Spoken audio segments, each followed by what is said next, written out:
À tous, j'espère que vous allez bien. Aujourd'hui, je vous fais une vidéo sur la préparation physique tout au long de l'année. J'ai souvent cette interrogation quand je vois les gens s'entraîner en sport de combat au niveau de la préparation physique.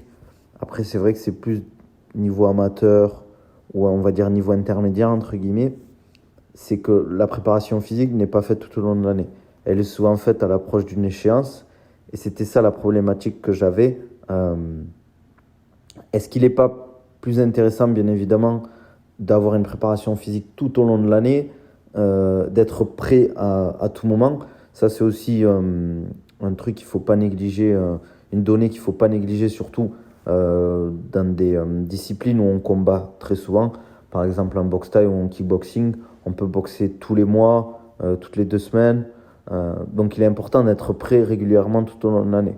Donc, c'est un peu dommage, je trouve, de délaisser en fait la préparation physique, de la laisser vraiment que quand on arrive à l'approche d'une compétition. Après, certes, ça demande énormément de régularité, d'implication, euh, d'efforts dans la semaine, dans le mois, etc. Mais avec tout ce que ça apporte, la prévention des blessures, développement de la force, de faire, on va dire, une préparation physique tout au long de l'année, j'ai du mal en fait avec le fait de la négliger. Après, certes, quand on s'entraîne juste de son côté, qu'on n'a personne pour nous accompagner, pour nous faire un programme structuré, c'est là que c'est difficile.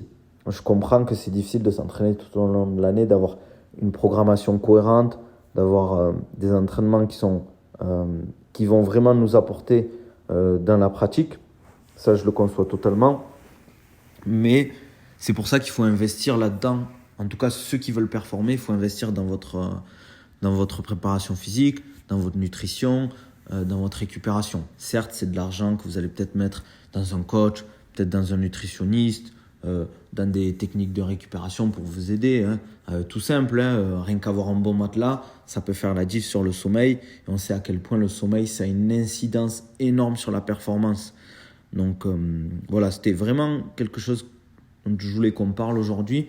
C'était l'intérêt en fait d'avoir une préparation physique tout au long de l'année. Par exemple, la MMA, imaginons on a un short notice, dans 2 semaines on doit combattre ou 3 semaines. Si vous n'avez pas fait de préparation physique avant, que vous n'êtes pas prêt, ben déjà vous ne pourrez pas prendre le short notice. Ça vous fait perdre peut-être une bonne opportunité d'avoir un bon chèque, une bonne opposition, un bon combat. Des fois, il y a des combattants qui recherchent des combats qui ont du mal. On leur propose un short notice. Ben, ils ne se sentent pas prêts parce que même en termes de confiance, ils savent qu'ils n'ont pas fait de la prépa. Donc ils vont se dire, je ne suis pas prêt physiquement. En termes de poids, ils ne vont pas être on shape. Donc ils vont peut-être avoir du poids, énormément de poids à perdre. Donc c'est pour ça que pour moi, la préparation physique, elle doit être faite tout au long de l'année. Elle doit être cohérente, préparer les échéances, les anticiper. Si on sait qu'on va avoir, on veut faire 3, 4 combats, voire plus dans l'année, mais peut-être la programmer, la mettre en place par rapport à ça. Si on sait qu'on veut combattre plus ou moins, ben pareil, on pourra l'adapter. C'est ça qui est intéressant. Et en plus, la préparation physique va se greffer à vos entraînements, à votre planning d'entraînement. Disons que vous entraînez 5 à 6 fois dans la semaine en combat, mais vous allez peut-être intégrer 2 préparations physiques. Vous avez les entraînements, par exemple, les gros entraînements qui sont par exemple le mardi et le vendredi. Et bien on va essayer de faire en sorte que ce ne soit pas le même jour la préparation physique. Donc voilà, c'est ça l'intérêt en fait d'avoir une préparation physique tout au long de l'année. C'est de pouvoir vraiment tout moduler, la modifier, etc. pour qu'elle vous serve, elle nourrisse votre discipline, que vous vous sentiez plus fort, plus endurant, que vous préveniez des blessures. Ça c'est important aussi parce que souvent en fait ce qui fait qu'un athlète il va pas performer très longtemps, il va pas avoir une longue carrière, c'est qu'il va se blesser. Et il y a des blessures, on a du mal à revenir, ça prend du temps, ça nous freine dans notre entraînement. Mais par exemple, si on ne peut pas s'entraîner correctement pendant 6 mois, voire 1 an si c'est une grosse blessure, eh bien on perd énormément de temps, on perd de l'opportunité, on perd de l'argent. Et c'est ça la problématique. Une préparation physique qui est très adaptée, qui sera adaptée à votre discipline, à vos contraintes, à votre emploi du temps, à votre contexte autour de l'entraînement, parce que ça faut le savoir, il y a plein de choses qui rentrent en compte, la famille, le travail si on travaille à côté, si on ne travaille pas à côté, ça faut le prendre en compte. C'est pour ça que si j'ai un conseil à vous donner, c'est d'investir là-dedans et de ne pas vous laisser entraîner entre guillemets par, c'est un mot dur la paresse, mais de vous dire et je m'entraîne en physique que pour être prêt pour le combat. C'est dommage, je trouve, parce qu'au final, certes, c'est toujours bien de s'entraîner, de faire sa préparation physique, mais si vous entraînez qu'un mois et demi avant, ben, ça ne sera pas optimal. Imaginez quelqu'un, votre adversaire, lui, ça fait 2-3 ans qu'il s'entraîne assidûment, qu'il est rigoureux à ses entraînements de préparation physique, à ses entraînements de combat, et que derrière, il est carré au niveau de son hygiène de vie, et que vous êtes carré sur votre hygiène de vie, vous vous entraînez, mais que derrière la préparation physique, vous la faites que peut-être, au lieu de le faire pendant 12 mois ou 11 mois par exemple, mais vous la faites que sur 2-3 mois dans l'année, mais c'est peut-être ce pourcentage, ces 5-10% de physique qui va vous manquer pour terminer le combat, pour sur le troisième round pouvoir repartir, récupérer entre les rounds, pas vous blesser peut-être aussi, parce que on sait qu'avec la fatigue, c'est souvent là qu'on se blesse.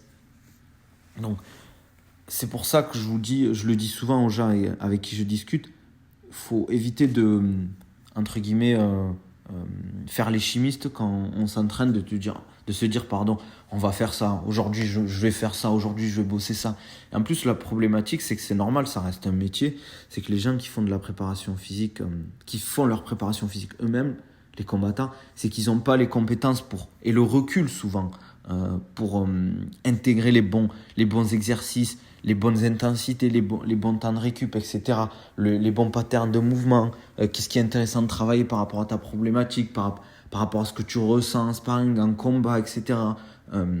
Même moi, en tant que coach, en tant que préparateur physique, c'est toujours mieux d'avoir un coach qui a le recul, qui te dit « Ok, tu devrais plutôt bosser ça.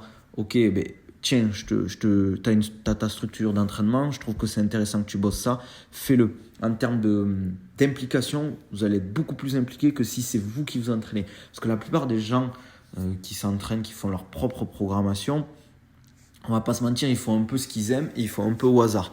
Ok, ils aiment faire des tractions, ils aiment faire des pompes. Il y a souvent aussi un peu trop de poids du corps. Et c'est ça la problématique. C'est parce que c'est très culturel dans les sports de combat, le footing, le poids du corps. Certes, c'est bien, c'est des outils que vous pouvez intégrer dans votre programmation, mais ça reste des outils. Imaginez votre caisse à outils, votre boîte à outils. Vous n'allez pas juste vous contenter de 2 tournevis et une pince. Si vous pouvez avoir une perceuse, une visseuse, je ne sais pas, un niveau, etc., eh bien vous allez les prendre. Pourquoi se limiter à du poids du corps ou de la course, pardon, ou du vélo, je ne sais pas, si vous pouvez intégrer d'autres outils. Si vous avez accès à une salle de sport, tant mieux. Il faut en profiter. C'est pour ça que je vous dis, c'est le top d'être accompagné, d'investir, de prendre un coach qui a les compétences et qui a envie qui connaît un peu la discipline, parce que c'est vrai que ça aide quand même, on va pas se mentir. Après, c'est la base en tant que préparateur physique, même si c'est pas un spécialiste de la discipline, c'est de vraiment s'y intéresser, en tout cas, de vraiment connaître les tenants, les aboutissants, les contraintes qu'on a. C'est pour ça que l'avantage de pratiquer, c'est qu'on connaît les contraintes, on sait ce qui se passe dans ce genre de situation, on sait ce que ça implique physiquement de s'entraîner en sport de combat, que ce soit les sports de préhension, les sports de contact, le MMA, etc. Donc, je reviens une dernière fois là-dessus. Si vous pouvez, c'est d'avoir vraiment un entraînement qui est basé, par exemple, là on va dire vous avez votre échéance, faites votre échéance, et bien à la fin de votre échéance, prenez une semaine par exemple, quelques jours pour récupérer, vous dites ok, bon, là je repars sur de bonnes bases, une préparation physique, mon planning d'entraînement en combat, ma nutrition elle doit être comme ça, ma récupération, mon sommeil doit être comme ça, et vous allez voir les gains vont exploser, surtout si vous êtes impliqué, vous adhérez à votre programme, à votre planification, vous êtes organisé, vous allez progresser, vous allez tellement y mettre du vôtre dans vos entraînements que vos perfs vont exploser, que ce soit en termes de récupération, vous allez mieux dormir, vous allez être plus performant dans vos sparring, dans vos entraînements. Ça fait une diff énorme. Donc voilà, je voulais revenir là-dessus, c'était une petite vidéo, n'hésitez pas à me dire en commentaire ce que vous en pensez, si vous entraînez tout au long de l'année en préparation physique, si plutôt vous avez plutôt des phases où quand vous savez que vous avez une échéance, ou peut-être même il y a des phases un peu plus simples, souvent en septembre, les reprises on va dire de saison, peut-être en janvier, je sais pas, ou avant les vacances. N'hésitez pas à me dire comment vous entraînez, qu'est-ce qui vous empêche de vous entraîner, des fois il y a sûrement des bonnes raisons tout au long de l'année. N'hésitez pas à partager en fait vos avis dans les commentaires. Ça m'intéresse parce que j'ai bien envie d'avoir toujours vos raisons, etc., vos avis. Voilà. N'hésitez pas en tout cas à vous abonner. Si vous avez des idées de vidéos que je pourrais faire comme ça, un peu en long format, les longs formats, je les fais sur YouTube parce que c'est plus simple. Donc n'hésitez pas à me dire en commentaire, abonnez-vous, partagez, likez. Ça m'aide pour le référencement et ça me motive à faire encore plus de vidéos. Allez, je vous dis à la prochaine. Ciao.